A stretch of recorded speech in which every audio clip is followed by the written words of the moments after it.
mudiro tufuse kikombe mama amaze kuchitanda kwa sababu nyama familia watitayimba walaje naye basa wale wanyabo wendogerera kati fana tachali chokome tachali wale kusali minabo ono kero wachufa awali abasamize banane wale wakusinza wale wakukumatendo oyo ye katonda akunya kuchepe move smartly when there is nothing before you. Mutukuvu abatukuvu tata njagala okwebaza. Njagala okwebaza olw'olunaku olwaleero ekyamazima.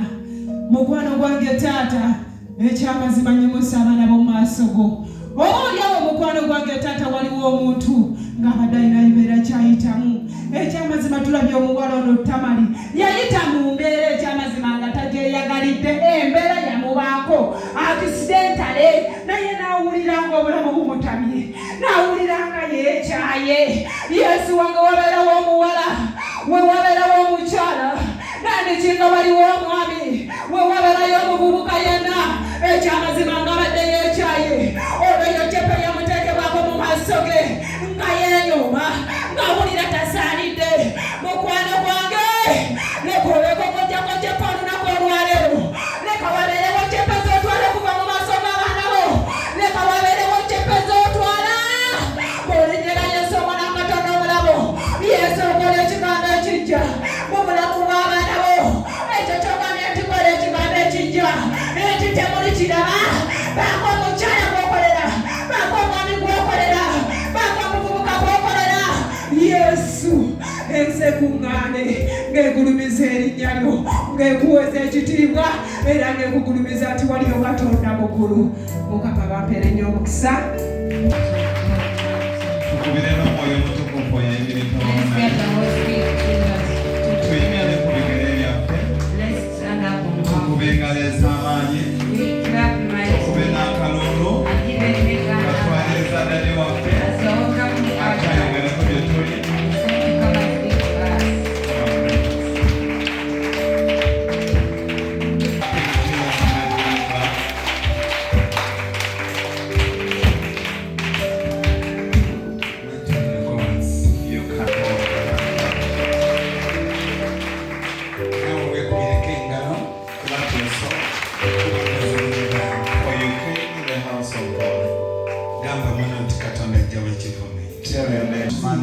Omukazi nga yafuuse ensonga. It is the woman becoming that. Ate nawo omukazi ayinza okubeera nga omusajja takyakulaba. Maybe a wife when the husband doesn't see. Nga bwakutunuulira tekulabamu kaabuntu. Whenever she looks at you, she doesn't kitiibwa gy'oli. You don't have any honor. Naye mu kaseera kano yatulagamye nti mu Yesu. But today confess and say in Jesus, I'm going to be renewed. Mugambe mu Yesu. Say in Jesus, things become new. Kyogere. Continue speaking it. Si nsonga ebyabaawo. No matter what happened. Naye njagala okwetegereza akantu kano. I want to behold the thing. Aka Amnon ne Tamali. The Amnon and Tamar. Naffe twegendereze era twetegereze. Let's be careful and behold. Before you entering in, abatalina bakufuna kivume kifaananako bwe those kiti. who have never got any curse like that, Tambula n'amagezi. walk with wisdom. Gamba muno nti beera n'amagezi. Tell your neighbor, have some knowledge. Matayo 10:16 Matthew 10:16. egamba nti tubeere n'amagezi tutambule n'amagezi. It says, let's walk with knowledge. Atutuma wakati mu miseke. He's sending us amidst the Abantu be world. tulimu balinga miseke. The people we are in like Asobola wolves. okukolera olukwe essaawa yonna. They can make a plan for Naye you beera anytime. mugezigezi. But be wise. Wadde kale ekivume kyabaawo. Although the curse happened, Naye gwe bakuleka batyawo. but how can they leave you there?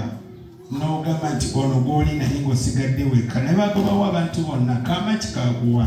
If you remain with someone, which separate can Kati get? abantu abamu balina bi excuses zifaananako bwe ziti. Some people have such excuses. Omusajja omu kafeero yayimba nti gamba sitaani yankema naye bwe yali ankema yakusangawo. A certain man sang such a song. kati gamba monobeera n'amagezi. So tell your neighbor, have some Bakulyako wisdom. ssente ng'oziwaayo naye nga tomanyi lwaki oziwaayo. You gave me the money and they consumed it, but they don't know why you gave it to N'oziwa them. omuntu nga tewali muntu tewali ndagaano. You gave a person without any covenant. Kati okaaba kubanga wali oweebuka amagezi. So you cry because you lack knowledge. Okaaba kubanga amagezi gaabula mu You kaseera. cry because knowledge lacked that moment. Nali nkola ddiiru nga ne ddiiru togimanyi bantwalako ssente bangamba bagenda kumpaamu ennyingi. You say you were making a deal, but the deal you're making, you don't know it. Ekivume ky'olimu n'amaziga g'olimu. The castles you're in and the tears of crying. Amagezi ge gaabulawo. It is the knowledge that lacked. Bayibuli egamba etya?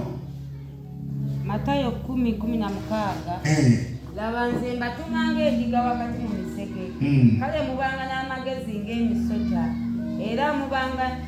Era mubanga ng'amayiba obutaba na bukuusa.